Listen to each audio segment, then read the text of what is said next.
भाभी कोई है और पहिला मिलनवा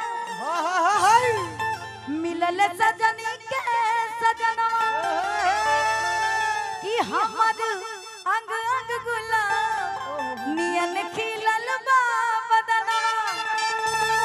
अब देखो भागिए मत। अरे सुनी सुनी भगवान जन बिहान होके दी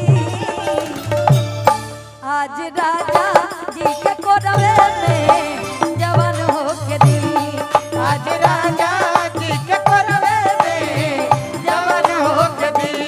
आज हो पहिला मिलनवा मिलल सजनी के सजनवा आज हो पहिला मिलनवा मिलल सजनी के सजनवा हमर अंग गुलाब नियन खिलल बा बदनवा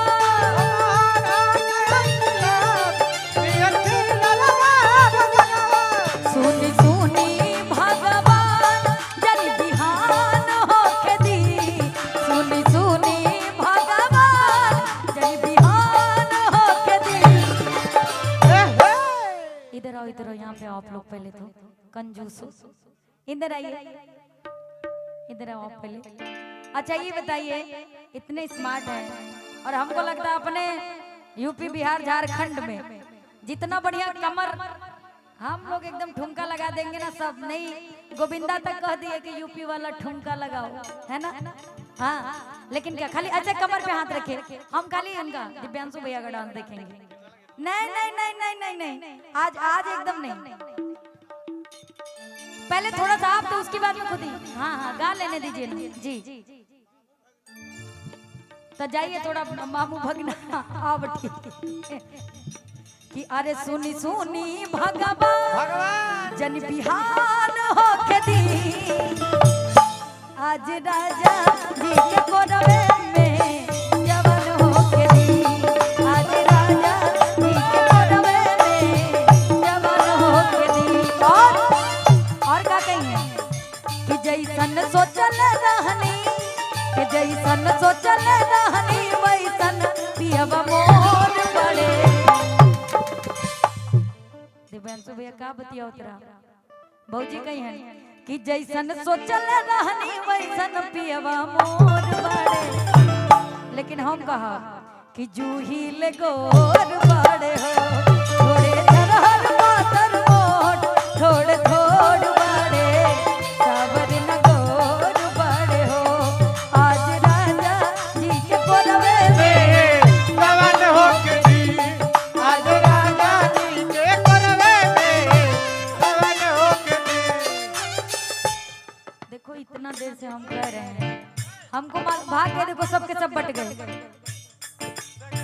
देखो कहते हैं ना कि कहने पे कोई नहीं करेगा लेकिन बारात में सब डीजे में है ना पहले ही तो तैयारी कर रखे होंगे देख भाई इस गाने पे हम नाचेंगे इस गाने पे हम नाचेंगे लेकिन क्या करें रोमगन गलाई पिया कोना जब उठाई है रोमगन गलाई पिया कोना जब उठाई है रोमगन गलाई पिया कोना जब उठाई है हमरो बलमुआ हमार जियरा जुड़ई है हमरो बलमुआ हमार जियरा जुड़ई है हमरो बलमुआ हमर जियरा जुड़ई है।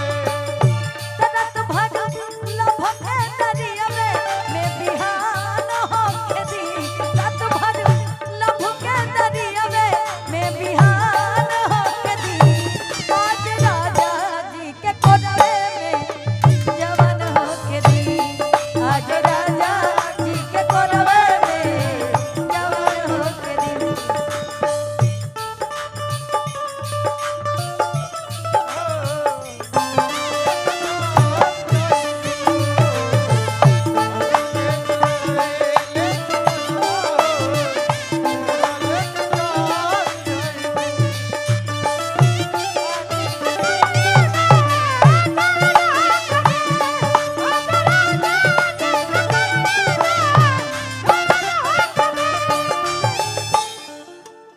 अच्छा हो गया डांस डांस हो गया रुक जाइए भैया देखो हम बुलाए, अभी भी आप लोग का बातचीत खत्म नहीं हो रहा है। ये तो औरतों वाला खेला हो गया। ऐसे